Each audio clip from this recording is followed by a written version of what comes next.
Shalom, selamat datang di ibadah online GBI Bethel. Kami juga mau mengundang bagi Bapak Ibu yang baru pertama kali hadir di ibadah ini. Salam kenal buat Bapak Ibu semua. Semoga Bapak Ibu semua bisa terberkati oleh ibadah ini. Bagi Bapak Ibu Saudara sekalian yang membutuhkan layanan doa dan konseling, silakan mengetik di kolom chat. Nanti akan ada tim pelayan Tuhan yang akan menyapa Bapak Ibu Saudara sekalian. Saat ini mari kita siapkan hati kita untuk masuk dalam pujian dan penyembahan. Tuhan, terima kasih kalau hari ini kami bisa hadir di ibadah online ini. Ini bukan suatu kebetulan Tuhan. Biarkan apapun pergumulan kami, masalah kami mau Tuhan tinggalkan itu dan fokuskan, pusatkan perhatian kami hari ini untuk memuji, menyembah Tuhan, meninggikan nama-Mu. Kami percaya Tuhan, walaupun kami ada di rumah kami masing-masing atau ada dimanapun, kami percaya Engkau hadir melawat setiap kami. Di dalam nama Tuhan Yesus yang siap untuk beribadah, mari sama-sama katakan amin. Selamat beribadah dan Tuhan Yesus memberkati. Shalom jemaat Tuhan, kita ada karena kemurahan Tuhan dan kita hidup karena kasih-Nya. Mari bersama yang kita kagum akan kebaikan Tuhan. Kita mau memuji Tuhan, kita mau memuliakan Dia. Haleluya. haleluya.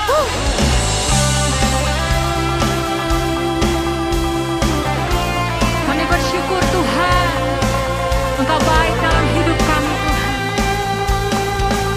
Mari bersama kita menyatakan, ajarku berdiam. Ajarku berdiam, dekati hati-Mu. Di saat ku berpaling, temukan cinta-Mu. Di sana Kau menanti, untuk bawaku lagi bersekutu dalam damai yang sejati. Oh, kuranglah hadir-Mu. Oh, inilah rinduku. Hidupku hanyalah untuk-Mu. Segenap hatiku kagum akan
kebaikan-Mu. Dan nafasku menceritakan kasih-Mu. Ajarku berdiam dekat di hati-Mu. Hidupku hanya untuk-Mu Tuhan. Segenap hatiku kagum akan kebaikan-Mu. Biarlah nafas kami Tuhan menceritakan kasih-Mu. Amin, haleluya. Ajarku berdiam dekat di hati-Mu. Ajarku berdiam dekat di hati-Mu. Ajarku berdiam dekat di hati-Mu. Haleluya. Terima kasih Tuhan. Engkau baik Tuhan. Engkau sungguh baik Tuhan. Haleluya. Segala kemuliaan buat Tuhan kita. Haleluya. Oh Yesus Tuhan. Terima kasih Tuhan. Telah kami lihat Tuhan kebaikan-Mu dalam hidup kami Tuhan, yang tidak pernah habis-habisnya Tuhan. Terima kasih. Selidiki setiap hati kami Tuhan. Selidiki aku, lihat hatiku. Apakah ku sungguh mengasihi-Mu, Yesus? Kau yang Maha Tahu dan menilai hidupku. Tak ada yang tersembunyi bagi-Mu. Mari bersama katakan, selidiki aku, lihat hatiku. Apakah ku sungguh mengasihi-Mu, Yesus? Kau yang Maha Tahu dan menilai hidupku. Tak ada yang tersembunyi bagi-Mu. Lah ku lihat kebaikan-Mu yang tak pernah habis di hidupku. Ku berjuang sampai akhirnya. Kau dapati aku tetap setia. Yes Tuhan, selidikilah setiap hati kami Tuhan. Selidiki aku, lihat hatiku.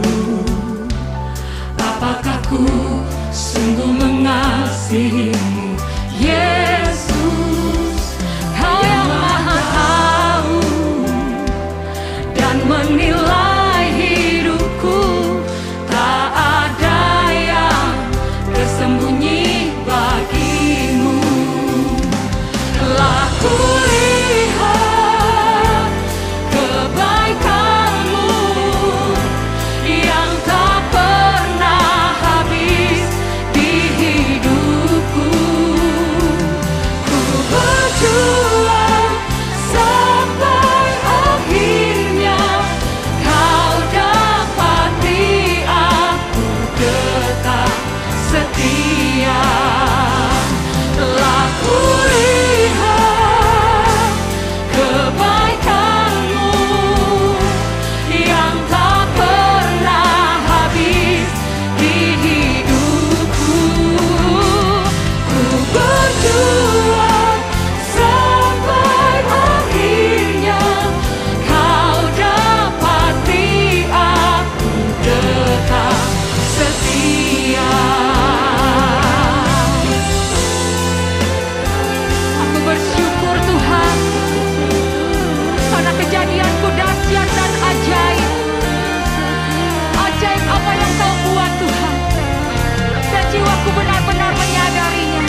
kebaikan-Mu yang tak pernah habis di hidupku.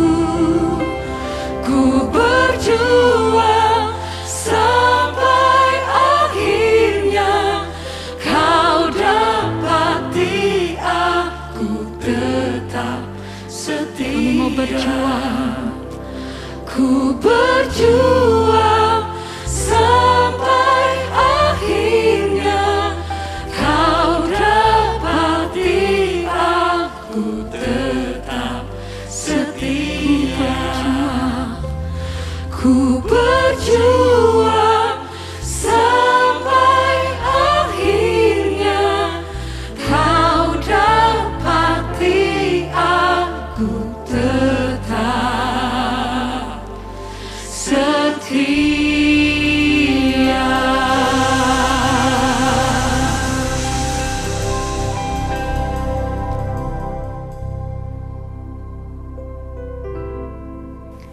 Haleluya. Mari sama-sama kita tundukkan hati kita untuk berdoa.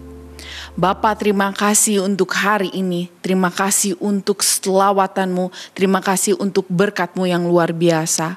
Tuhan, hari ini kami mau mendengarkan firman-Mu. Berikan kepada kami ya Tuhan tanah hati yang subur, agar kami bisa mendengarkan, melakukan firman Tuhan. Tuhan memberkati hamba-Mu yang akan menyampaikan firman Tuhan, kiranya hanya pesan-Mu saja yang disampaikan ya Tuhan. Dan pada hari ini kami semua siap mendengarkan firman Tuhan. Terima kasih Tuhan Yesus, kami berdoa dan mengucap syukur. Haleluya. Amin. Shalom jemaat yang dikasih Tuhan, senang sekali saya Pendeta Rubin Adi Abraham bisa melayani Anda pada hari ini. Pada hari ini saya akan menyampaikan firman dengan judul Roh Kudus dan Amanat Agung. Mari kita akan baca Matius 28 ayat 16 sampai 20 yang berbunyi demikian. Dan ke-11 murid itu berangkat ke Galilea, ke bukit yang telah ditunjukkan Yesus kepada mereka. Ketika melihat Dia, mereka menyembahnya, tetapi beberapa orang ragu-ragu. Yesus mendekati mereka dan berkata, "Kepadaku telah diberikan segala kuasa di sorga dan di bumi. Karena itu pergilah, jadikanlah semua bangsa muridku dan baptislah mereka dalam nama Bapa dan Anak dan Roh Kudus. Dan ajarlah mereka melakukan segala sesuatu yang telah kuperintahkan kepadamu. Dan ketahuilah aku menyertai kamu senantiasa sampai kepada akhir zaman." Saudara sekalian, Rick Warren adalah seorang hamba Tuhan di Amerika Serikat yang mengembalakan sebuah gereja besar yang masuk di dalam kategori 10 gereja yang terbesar di Amerika Serikat. Dia juga penulis dari buku yang sangat ternama, The Purpose Driven Life. Nah, dia pernah menceritakan pengalamannya ketika ayahnya juga seorang pendeta hampir meninggal dunia di ranjang pembaringannya. Rick memegang tangan ayahnya ini dan ayahnya dalam keadaan antara sadar dan tidak sadar dengan lirih mengucapkan satu kalimat terakhir, "Save one more soul for Jesus. Save one more soul for Jesus. Save one more soul for Jesus." Selamatkan satu jiwa lagi untuk Yesus. Entah berapa kali ayahnya mengucapkan kalimat itu dan setelah itu dia menghembuskan nafas terakhir. Dan Rick Warren berkata, "Sejak itu tujuan saya hanya satu, menyelamatkan satu jiwa lagi bagi Yesus. Karena itulah pesan terakhir dari ayah yang sangat dikasihinya." Saya percaya bahwa pesan terakhir merupakan amanat yang sangat penting yang harus kita perhatikan dalam kehidupan. Dan sejalan dengan apa yang diucapkan oleh ayah Rick Warren, sebetulnya Yesus Kristus 2000 tahun yang lampau, sebelum dia naik ke sorga, dia pernah memberikan pesan kepada murid-muridnya. "Pergilah, jadikanlah semua bangsa muridku, baptislah mereka dan ajarlah mereka melakukan segala yang telah kuperintahkan kepadamu." Inilah pesan terakhir dari Tuhan Yesus. Dan ini merupakan the Great Commission, amanat agung yang kita sebagai orang percaya gerejanya harus lakukan. Nah, dari pembacaan ayat firman tadi, saya ingin membagikan 3 hal untuk saudara. Yang pertama, kita melihat di sini adanya perintah Tuhan. Pergilah, jadikan semua bangsa muridku. Tahukah saudara bahwa kekristenan ditandai dengan 2 kata yang sangat penting. Come and go. Marilah dan pergilah. Pertama, kita diundang oleh Tuhan untuk datang menikmati pengampunan dosa, persekutuan dengan Dia. Marilah kepadaku, kamu sekalian yang letih, lesu, dan berbeban berat. Aku akan memberikan kelegaan kepadamu. Matius 11 ayat 28. Tetapi kemudian Tuhan memberikan perintah amanat agung dalam Matius 28 ayat 19 dan 20. Pergilah, jadikan semua bangsa muridku. Saudara, amanat agung merupakan tugas utama yang harus dikerjakan oleh gereja di atas muka bumi ini. Gereja terbentuk pada hari Pentakosta ketika Roh Kudus dicurahkan. Dan kemudian Petrus menyampaikan kabar keselamatan sehingga 3.000 penduduk Yerusalem dan sekitarnya bertobat dan dibaptis. Bila amanat agung yang Yesus katakan pergi jadikan semua bangsa muridku tidak dilakukan, gereja tidak terbentuk. Berarti gereja lahir karena ketaatan akan amanat agung ini dalam pelaksanaannya. Nah, dari ayat yang telah kita baca tadi sebetulnya ada 4 kata kerja di ayat 19 dan 20. Dan hanya ada 1 kata perintah imperatif atau kata kerja induk. Dan itu adalah jadikanlah murid. Matetheusate dalam bahasa Yunaninya. Intinya, amanat agung adalah supaya kita memuridkan semua bangsa sebagai murid Kristus. Kata murid di dalam perjanjian baru ditulis 269 kali. Padahal kata Kristen hanya dicatat 3 kali. Dan kata orang percaya hanya ditulis 2 kali. Berarti penting sekali untuk menjadikan semua orang yang percaya kepada Yesus benar-benar menjadi murid yang sejati. Bukan hanya menjadi orang banyak yang berbondong-bondong, berduyun-duyun. Waktu lihat mujizat misalnya 5 roti dan 2 ikan. Tapi kemudian meninggalkan dia ketika masalah terjadi. Tapi benar-benar menjadi murid yang militan. Saudara, dan dari 4 kata kerja itu, kata kerja utamanya yang merupakan bentuk perintah atau imperatif adalah jadikan murid. Sedangkan 3 kata kerja lain merupakan kata kerja bantu atau partisipal. Yang pertama adalah pergilah, poriutentes.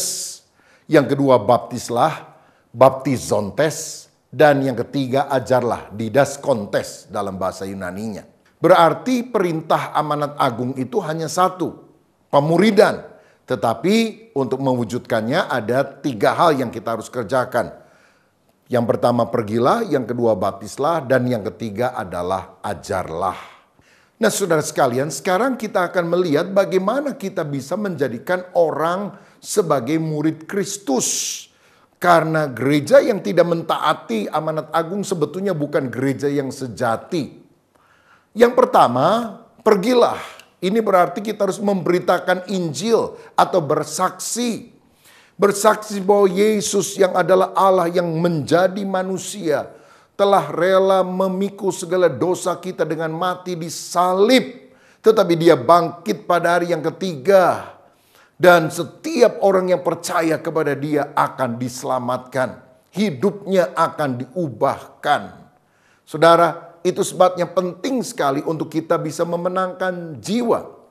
Nah, kata pergilah yang berasal dari kata poriutentes. Ini sebetulnya merupakan kata kerja deponen atau pasif. Yang kalau diterjemahkan bisa berarti demikian. Sementara kamu pergi atau sambil kamu pergi, ini menunjukkan bahwa untuk memberitakan Injil, saudara tidak harus pergi dulu dari lingkungan di mana saudara berasal. Misalnya, saudara yang tinggal di Jakarta misalnya atau di Bandung tidak perlu pergi dulu ke Papua atau tidak perlu pergi dulu ke Afrika untuk menjadi murid Kristus. Dimanapun kita berada, sambil kita ada di dalam lingkungan itu, beritakan Injil. Nah, kita lihat prinsip ini dilakukan oleh Gereja yang mula-mula dalam Kisah Rasul 8 ayat 1b dan 4 dikatakan demikian. Pada waktu itu mulailah penganiayaan yang hebat terhadap jemaat di Yerusalem. Mereka semua kecuali rasul-rasul tersebar ke seluruh daerah Yudea dan Samaria. Dan ayat 4, mereka yang tersebar itu menjelajah seluruh negeri itu sambil memberitakan Injil. Nah, berarti ketika ada penganiayaan kepada jemaat di Yerusalem, mereka mengalami diaspora, tersebar kemana-mana. Siapa yang tersebar? Jemaat. Karena para rasul dikatakan pada waktu itu masih ada di Yerusalem. Dan mereka yang tersebar itu pergi kemanapun mereka berada dan memberitakan Injil kepada orang-orang di sekitar mereka.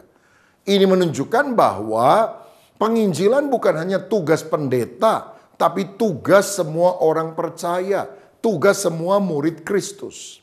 Saya percaya kerinduan Allah yang utama adalah agar jiwa-jiwa diselamatkan.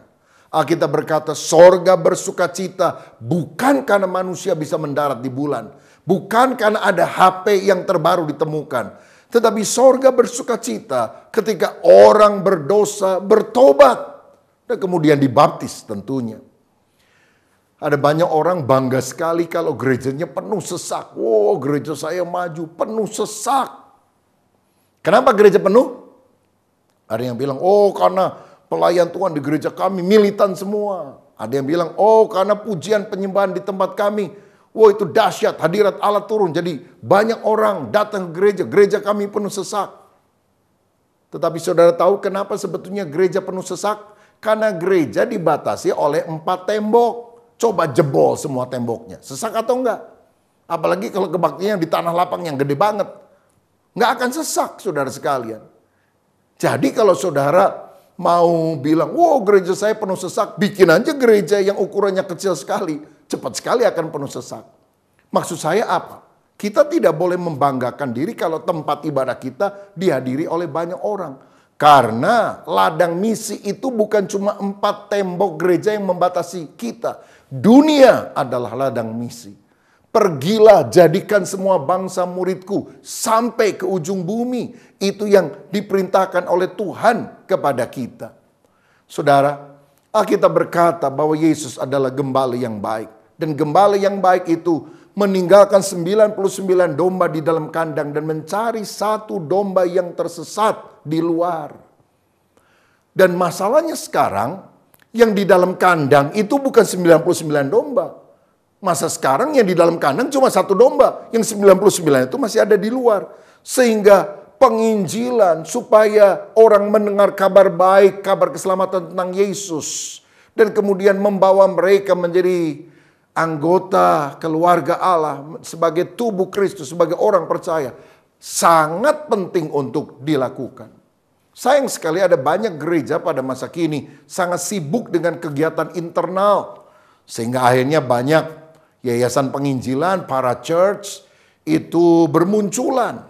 Kenapa? Karena gereja lalai untuk melakukan apa yang diperintahkan dalam firman Tuhan. Ada banyak gereja hanya memikirkan diri sendiri. Dari kita, bagi kita, untuk kita, demi kita. Dan menurut saya itu bukan gereja, itu komplotan, saudara. Walaupun mungkin kita pikir komplotan suci, tapi tetap komplotan. Saudara sekalian, saya pernah membaca sebuah survei, pertanyaannya sama tetapi yang menjawab berbeda, pendeta dan jemaat. Pertanyaannya adalah ini, apa tugas gereja yang paling utama? 90% para pendeta mengatakan melakukan perintah Tuhan. Dan yang utamanya adalah memberitakan Injil. Tapi apa jawaban jemaat? 90% jemaat berkata tugas utama gereja adalah memenuhi kebutuhan jemaat. Bayangkan saudara sekalian, kalau pendeta berpikir gereja harus ditujukan keberadaannya untuk melakukan perintah Tuhan, mentaati amanat agung, sedangkan jemaat berkata, nggak bisa dong, gereja harus memenuhi kebutuhan saya. Bagaimana gereja bisa efektif sebagai pemenang jiwa? Dan data menunjukkan kurang dari 10% orang-orang Kristen yang memberitakan Injil kepada orang yang tidak percaya. Apalagi mengajar mereka supaya mereka menjadi dewasa seperti Kristus. Makin kurang lagi. Ini terjadi karena ada banyak anggota gereja hanya mau haknya, tapi tidak mau kewajiban yang harus diemban. Kita hanya mau Tuhan Yesus jadi juru selamat yang memberkati saya, menyembuhkan saya, membuat saya menjadi kaya raya. Tetapi kita tidak mau taat kepada ketuhanan Kristus ketika Dia berkata, pergilah jadikan semua bangsa muridku. Ini waktunya kita bertobat dari segala roh egosentris dan melakukan perintah Tuhan secara kristosentris. Taati perintah amanat agung Yesus. Karena ketika kita melakukan dengan segenap hati, Injil itu sangat berdampak. Bukannya bisa mengubah pribadi, tapi mengubah sebuah bangsa. Saudara sekalian, saya ingin membacakan sebuah data yang menarik untuk saudara ketahui. Ada sebuah pulau yang disebut Hispaniola dengan 2 negara yang ada di pulau itu. Yang sebelah barat adalah negara Haiti dan sebelah timur adalah negara Dominika. Apa bedanya? Orang-orang di Haiti berbahasa Prancis, penduduknya sekitar 9 juta, tapi 80% percaya kepada voodoo, penyembahan berhala. Ini merupakan negara termiskin di barat. Pada tahun 2010 terjadi gempa bumi dan 300.000 orang meninggal dunia, 1,5 juta orang kehilangan tempat tinggal karena peristiwa tersebut. Tetapi negara tetangganya di pulau yang sama, yaitu Dominika, berbahasa Spanyol, penduduknya 10 juta, tidak terlalu jauh daripada Haiti. Tetapi 95% itu adalah orang-orang Kristen. Mereka hidup makmur, pendapatan per kapita mereka 10 kali lebih besar daripada penduduk Haiti. Dan ketika terjadi gempa bumi tahun 2010 itu tidak ada yang meninggal di Dominika dan tidak ada kerusakan di tengah masyarakat. Apa yang menjadi pembeda? Saudara, orang di Haiti percaya kepada voodoo, penyembahan berhala. Mereka melakukan ritual telanjang, mengorbankan anak kepada kuasa kegelapan, sering melakukan tarian sampai mereka kesurupan dengan kuasa roh jahat, kemasukan arwah. Mereka percaya kepada zombie, roh teritorial, melakukan biseksual, dan ada perayaan homoseksualitas. Sedangkan orang-orang Dominika, mayoritas Kristen, mereka sangat menjaga martabat dan kesopanan. Mereka sangat yakin bahwa anak-anak adalah anugerah daripada Tuhan. Mereka hanya menyembah Tuhan Sang Pencipta. Mereka sangat yakin kuasa iblis ada di bawah kaki Yesus dan tidak mau menyembah kuasa gelap. Semua penyembahan berhala mereka anggap mitos dan mereka melakukan normal gender di dalam pernikahan, bukan pernikahan antar sesama jenis. Nah, saya ingin berikan sebuah contoh lain perbedaan antara Korea Utara dan Korea Selatan. Saudara, kedua negara ini berada di semenanjung Korea, sama secara geografis. Tetapi karena konflik maka tahun 1945 secara artificial ditarik garis pemisah di 38 lintang utara.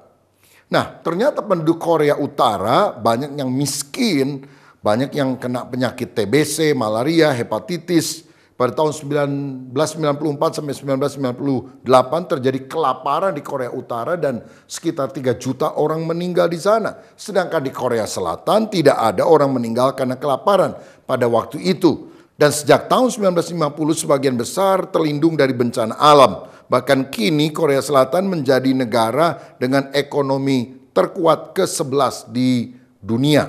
Nah, apa yang menjadi faktor pembeda utama? Korea Utara mayoritas ateis, komunis, 65% sekuler, 16% percaya perdukunan, 5% Buddhis, 1% kurang itu Kristen dan juga dianiaya, Alkitab dilarang. Sedangkan di Korea Selatan sejak tahun 1950-an kebaktian doa dilakukan di berbagai gereja. Tahun 1958 Pastor Choi Yong-gi menanam Yoido Full Gospel Church yang merupakan gereja terbesar di dunia yang pernah mencapai jumlah 800.000 orang. Pada tahun 1990, 5 gereja terbesar di dunia itu semuanya ada di Korea Selatan. Dan hari-hari ini sekitar 30% penduduk Korea Selatan adalah Kristen. Dari 2 objek ini kita melihat bukti bahwa penjelasan yang terbaik mengapa ada perbedaan yang sangat kontras antara Haiti dan Dominika, Korea Utara dan Korea Selatan adalah penjelasan yang alkitabiah. Banyak orang yang tidak percaya di Korea Utara dan Haiti, sedangkan banyak orang yang percaya di Korea Selatan dan Dominika. Sehingga ada ambang batas untuk intervensi ilahi dan ada titik kritis untuk penghakiman ilahi.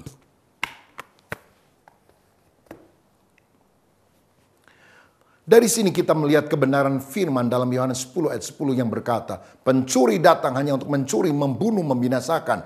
Tetapi Yesus datang supaya kita hidup di dalam kelimpahan. Oh saudaraku, betapa pentingnya kita memberitakan Injil. Karena itu akan mengubah bukan hanya pribadi, tapi mengubah bangsa. Tetapi hal kedua yang diperintahkan oleh Tuhan adalah baptislah.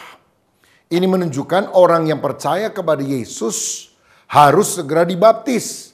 Karena baptisan merupakan kesaksian awal yang dapat dilihat orang bahwa kita ini sungguh-sungguh percaya kepada Kristus. Nah caranya adalah baptiso, diselamkan ke dalam air sebagai tanda pertobatan. Mungkin ada yang bilang, tapi ada tuh orang yang tidak dibaptis selamat, penjahat di sebelah salib Yesus. Benar, tetapi dia tidak mampu untuk turun dari salibnya. Tapi kalau saudara masih ada waktu, kesempatan, namun tidak mau dibaptis, itu menunjukkan bahwa saudara tidak sungguh percaya. Dan orang yang tidak percaya tidak akan diselamatkan. Dan jangan pernah menunda kesempatan untuk dibaptis karena waktu bukan punya kita.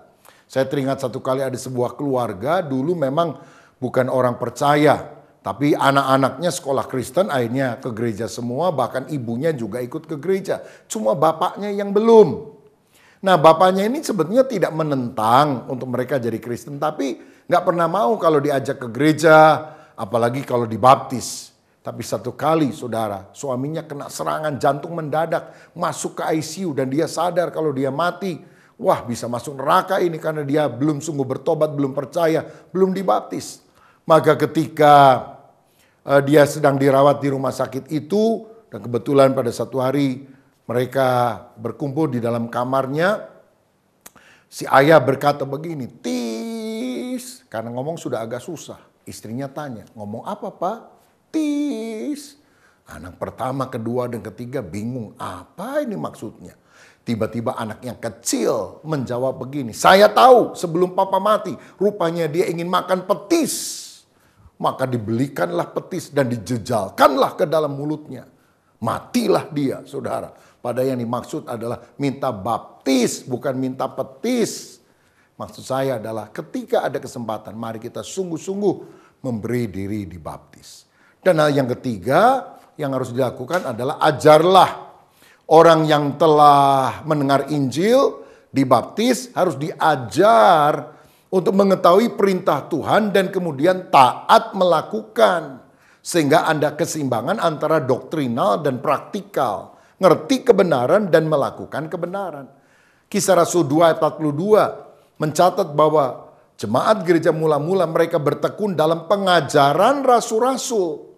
Ya, di dalam doktrin yang diajarkan para rasul dan dalam persekutuan. Dan mereka selalu berkumpul untuk memecahkan roti dan berdoa. Saudara, bertekun dalam pengajaran atau doktrin yang bersumber dari Alkitab akan menghasilkan pertumbuhan rohani yang baik di dalam kehidupan seorang. Karena itu mari kita bertumbuh di dalam firman, misalnya melalui ibadah minggu, baik secara onsite maupun secara online, supaya iman kita tetap terjaga. Kemudian kita juga perlu mengikuti kelompok-kelompok sel, baik secara onsite ataupun secara online. Apalagi pada masa pandemi, kalau belum bisa tatap muka ya tatap layar lah. Supaya saudara imannya makin teguh. Kita juga perlu mengikuti kelompok pemuridan di gereja lokal kita masing-masing. Bahkan kalau ada sekolah Alkitab, saudara juga boleh belajar di sana. Ya. Dan jangan lupa baca Alkitab setiap hari, renungkan itu siang dan malam. Supaya kita makin ngerti ajaran Tuhan dan kemudian kita mempraktekannya. Dan jika kita melakukan 3 hal tadi, yaitu pergilah, baptislah, ajarlah, maka kita akan bisa memuridkan orang lain dengan siklus tadi. Jadi untuk menjadikan murid, pertama pergilah, kedua baptislah, dan yang ketiga adalah ajarlah. Dan kalau 3 hal ini kita lakukan, maka kita bisa memuridkan orang lain. Dan siklus ini terjadi terus sampai pada akhir zaman. Nah, jadi kita melihat yang pertama tentang perintah Tuhan. Yang kedua, kita akan membahas tentang kuasa Tuhan di dalam perikop tadi. Matius 28 ayat 18 berkata, Yesus mendekati mereka dan berkata, "Kepadaku telah diberikan segala kuasa di sorga dan di bumi." Bahkan di ayat 20 Yesus berkata, "Ketahuilah aku menyertai kamu senantiasa sampai kepada akhir zaman." Saya sangat yakin bahwa Allah tidak pernah mengutus seseorang tanpa memperlengkapi orang itu terlebih dahulu dengan kuasanya. Kuasa apa? Kuasa Roh Kudus. Karenanya Yesus naik ke sorga dan kemudian dia mengutus Roh Kudus supaya menyertai kita, murid-muridnya. Dan Alkitab berkata, roh yang ada di dalam kita itu lebih besar dari segala roh yang ada di dalam dunia. Ini adalah perlengkapan kuasa yang tanpa batas yang Tuhan berikan kepada setiap murid Kristus. Tuhan ingin agar kita dilengkapi dengan kuasa Roh Kudus. Karena kalau Roh Kudus berkarya dalam hidup kita, dia akan bekerja keluar dan juga ke dalam. Bekerja keluar, dia memberikan karunia-karunia roh, mujizat-mujizat, tanda-tanda ajaib. Tetapi dia juga harus bekerja ke dalam, membangkitkan buah roh, kasih, sukacita, damai sejahtera, kesabaran, kemurahan, kebaikan, kesetiaan, kelemah lembutan, penguasaan diri. Sehingga antara karisma dan karakter ada keseimbangan. Saudara, kita perlu diurapi dengan Roh Kudus. Karena apa? Memberitakan Injil supaya orang-orang percaya kepada Yesus sebetulnya adalah konfrontasi dengan kuasa roh jahat. Penginjilan adalah peperangan rohani. Merebut manusia dari tangan iblis dan membawanya kepada Kristus. Karenanya dalam Kisah 1 ayat 8 dikatakan, "Tetapi kamu akan menerima kuasa, dunamos, power. Kalau Roh Kudus turun ke atas kamu dan kamu akan menjadi saksiku di Yerusalem, di Yudea, di Samaria dan sampai ke ujung bumi." Ingat ke saudara bahwa ketika Yesus mati di salib dan murid kemudian mulai mendengar selentingan bahwa Yesus bangkit, mereka masih berkumpul dalam sebuah ruangan sambil mengunci tempat itu karena mereka takut kepada orang-orang Yahudi. Tetapi tiba-tiba Yesus hadir di tengah mereka. Dan setelah mereka penuh dengan Roh Kudus pada hari Pentakosta, mereka tidak lagi mengunci pintu karena ketakutan. Petrus dan murid-murid yang lain berkhotbah dari loteng Yerusalem, bukan kepada orang yang ada dalam ruangan, tetapi terutama kepada orang yang ada di luar ruangan, supaya mereka bertobat dari segala dosa dan percaya kepada Yesus. Murid Yesus itu bukan orang terpelajar. Banyak di antara mereka adalah nelayan sederhana. Tetapi ketika Roh Kudus turun, maka semua orang heran melihat hikmat mereka, keberanian mereka. Yang sebetulnya sumbernya adalah Roh Kudus. Kisah Rasul 4 ayat 13 berkata, ketika sidang itu melihat keberanian Petrus dan Yohanes dan mengetahui bahwa keduanya orang biasa yang tidak terpelajar, heranlah mereka dan mereka mengenal keduanya sebagai pengikut Kristus. Saudara, karena itu mari kita sungguh-sungguh minta Roh Kudus mengobarkan hati kita untuk bersaksi. Saya yakin cirinya Roh Kudus ada dalam hidup kita bukan hanya sekedar kita berkata di dalam bahasa roh, tapi kobaran hati untuk memberitakan kasih Kristus harus nyata di dalam kehidupan kita. Sebab hanya Roh Kuduslah yang memang bisa mentobatkan orang. Kita hanya bisa menabur benih firman, bersaksi, tapi Tuhan yang akan menumbuhkan benih tersebut. Dalam Yohanes 16 ayat 8 firman berkata, dan kalau ia, Roh Kudus datang, ia akan menginsafkan dunia akan dosa, kebenaran, dan penghakiman. Jadi Roh Kudus akan menginsafkan orang bahwa dia berdosa kalau dia menolak Yesus, satu-satunya jalan keselamatan. Roh Kudus juga akan menginsafkan orang akan kebenaran, bahwa Yesus itu benar-benar Tuhan, Juru Selamat. Karena dia datang dari sorga dan setelah tugasnya selesai dia kembali ke sorga. Dia naik ke sorga. Kan semua nabi pengajar agama mati dikubur, tidak bangkit. Hanya Yesus yang mati dikubur, bangkit, naik ke sorga. Karena dia berasal dari sorga. Ini menunjukkan bahwa Yesus adalah sang kebenaran sejati. Roh Kudus juga menginsafkan manusia akan penghakiman, yaitu si iblis sudah dihakimi, sudah dikalahkan. Karena Yesus telah mengalahkannya di atas kayu salib. Sebab dia mati tapi kemudian dia bangkit. Dan kelak pada akhir zaman, si iblis akan dicampakkan di dalam Gehenna, yaitu lautan api sampai selama-lamanya. Dan orang yang tidak percaya kepada Yesus juga akan mengalami penghukuman. Tetapi kalau kita percaya kepada Yesus, kita tentu akan diselamatkan. Roh Kudus itulah yang akan menerangi pikiran kita ketika firman Tuhan disampaikan. Saudara sekalian, ada banyak orang berpikir kalau orang melihat mujizat pasti mereka percaya kepada Yesus. Saya mau katakan, orang sungguh percaya kepada Yesus kalau Roh Kudus menerangi hati mereka ketika mereka mendengar firman. Saudara tahu di dalam Lukas pasal 16 ayat 30 sampai 31, di dalam kisah Lazarus dan orang kaya yang kemudian keduanya mati. Orang kaya itu di alam maut minta supaya Lazarus ini disuruh pergi ke sana, ke rumah bapaknya, untuk memberitakan firman kepada 5 orang saudaranya yang masih hidup. Jadi ini orang yang gak percaya, semangat penginjilannya muncul setelah dia dihukum, saudara. Tetapi dikatakan dalam firman Tuhan, jawab orang itu, tidak Bapak Abraham, tetapi jika ada seorang yang datang dari antara orang mati kepada mereka, mereka akan bertobat. Kata Abraham kepadanya, jika mereka tidak mendengarkan kesaksian Musa dan para nabi, mereka tidak juga akan mau diyakinkan sekalipun oleh seorang yang bangkit dari antara orang mati. Jadi kalau ada orang mati bangkit lalu memberitakan Injil, ini kan mujizat besar. Pasti orang-orang bertobat. Tapi Abraham berkata, tidak bisa. Mereka harus percaya kepada firman. Sebab sudah ada orang yang bangkit dari antara orang mati, memberitakan kebenaran, tapi orang juga nggak percaya. Siapa yang bangkit dari antara orang mati? Yesus. Bukankah semua orang mendengar bahwa Yesus bangkit pada hari Paskah? Tapi sampai hari ini banyak orang berkata, oh enggak, Yesus enggak bangkit. Ya orangnya tetap mati, hanya ajarannya yang bangkit. Ada yang bilang, oh Yesus enggak bangkit karena sebetulnya bukan dia yang mati, itu digantikan oleh yang lain. Saudara, banyak orang yang masih berkeras dan menutup hatinya bagi Yesus. Karena itu, mari kita percaya kepada firman.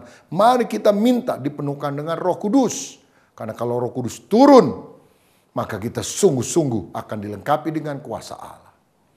Dan yang terakhir, yang ketiga dari perikop ini saya melihat penyembahan kepada Tuhan. Jadi pertama perintah Tuhan, yang kedua kuasa Tuhan, yang ketiga penyembahan kepada Tuhan. Matius 28 ayat 17. Ketika melihat dia, mereka menyembahnya, tetapi beberapa orang ragu-ragu. Alkitab menunjukkan bahwa amanat agung lahir dalam suasana penyembahan, worship. Suasana kecintaan kepada Tuhan, di mana mereka memuliakan Tuhan sebagai raja di atas segala raja. Dan bukankah ini penyembahan yang akan kita lakukan di dalam kekekalan kelak? Karena nanti kalau sudah di sorga tidak ada penginjilan lagi. Kan semua orang sudah percaya. Sehingga apa yang kita lakukan adalah menyembah Tuhan. Atau memuliakan Tuhan. Dengan segala yang kita kerjakan. Dan kini pun kita harus hidup di dalam penyembahan. Karena dalam Kolose 1 ayat 16 dikatakan demikian. Karena di dalam dialah telah diciptakan segala sesuatu yang ada di sorga dan yang ada di bumi, dan yang kelihatan dan yang tidak kelihatan, baik singgasana maupun kerajaan, baik pemerintah maupun penguasa, segala sesuatu diciptakan oleh Dia dan untuk Dia. Jadi kita diciptakan untuk memuliakan Tuhan. Nah di dalam Wahyu 7 ayat 9 sampai 10 juga, Yohanes pernah melihat kemuliaan sorga, dikatakan, kemudian daripada itu aku melihat sesungguhnya suatu kumpulan besar orang banyak yang tidak dapat terhitung banyaknya dari segala bangsa dan suku dan kaum dan bahasa, berdiri di hadapan tahta dan di hadapan anak domba, memakai jubah putih dan memegang daun-daun palem di tangan mereka, dan dengan suara nyaring mereka berseru, keselamatan bagi Allah kami yang duduk di atas tahta dan bagi anak domba.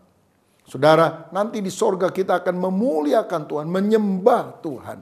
Itu sebabnya mulai dari bumi penyembahan itu harus dilakukan. Tapi ingat, penyembahan bukan hanya sekedar nyanyi-nyanyi saja. Tetapi ketaatan akan perintah Tuhan merupakan penyembahan. Hidup memuliakan Allah. Dan salah satu bentuk yang jelas dari ketaatan adalah melakukan amanat agung agar banyak orang yang percaya kepada Yesus. Sehingga mereka akhirnya bisa bersama dengan kita memuji menyembah Dia di sekeliling tahtanya. Adakah di antara saudara yang hari ini rindu sungguh-sungguh dipenuhkan dengan Roh Kudus supaya saudara bukan menjadi sakti tapi menjadi saksi, menjadi pembawa kabar baik tentang Yesus Kristus? Kalau ada anggota keluargamu yang belum percaya, teman dekatmu yang belum percaya, saudara jangan diam, bersaksi tentang Yesus kepada mereka. Ceritakan apa yang Tuhan telah kerjakan dalam hidup kita, before and after. Bagaimana dulu hidup kita sebelum percaya, bagaimana ceritanya pada waktu kita percaya, dan sekarang setelah kita percaya kepada Yesus, apa dampak perubahannya. Ini doa saya, supaya Roh Kudus sungguh-sungguh memakai hidup kita, kesaksian kita tentang Yesus, untuk bisa membawa banyak jiwa kepada pertobatan. Tuhan Yesus memberkati, mari kita berdoa. Bapa Surgawi, terima kasih untuk kebenaran firman-Mu. Jadikan kami orang-orang percaya yang penuh dengan Roh Kudus. Dan bukti bahwa kami penuh dengan Roh Kudus, kami menjadi saksi Kristus, memenangkan banyak jiwa untuk kemuliaan nama-Mu. Mulai hari ini kami ingin punya kerinduan memenangkan satu jiwa lagi bagi Kristus. Berkat-Mu atas kami dalam nama Yesus. Amin. Salam sehati, Tuhan Yesus memberkati.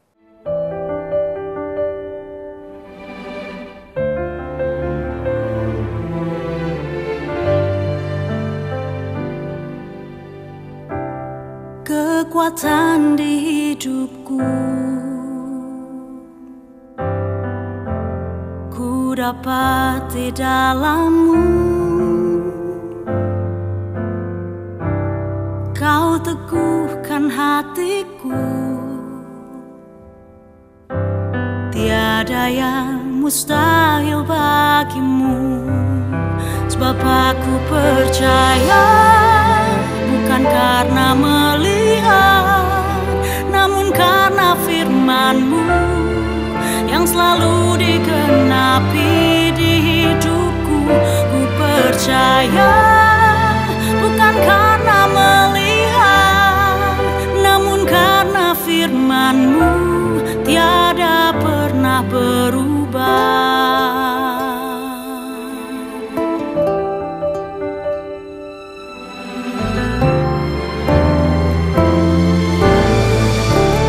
Kekuatan di hidupku, ku dapat di dalam-Mu. Kau teguhkan hatiku, tiada yang mustahil bagi-Mu. Sebab aku percaya, bukan karena melihat, namun karena firman-Mu yang selalu digenapi di hidupku. Ku percaya, bukan karena melihat, namun karena firman-Mu tiada pernah berubah. Sebab aku percaya, bukan karena melihat, namun karena firman-Mu yang selalu digenapi di hidupku. Ku percaya, bukan karena melihat, namun karena firman-Mu tiada pernah berubah.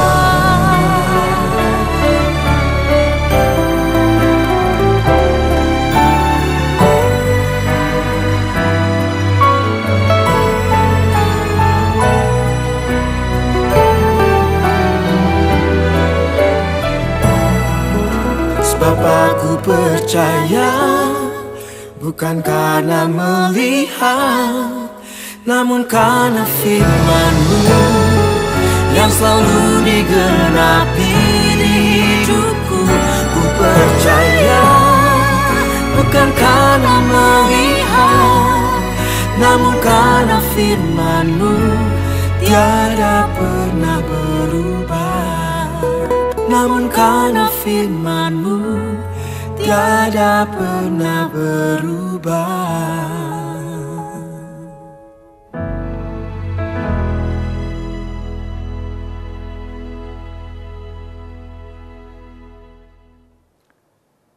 Bapak, Ibu, dan Saudara, mari kita akhiri ibadah kita ini di dalam doa.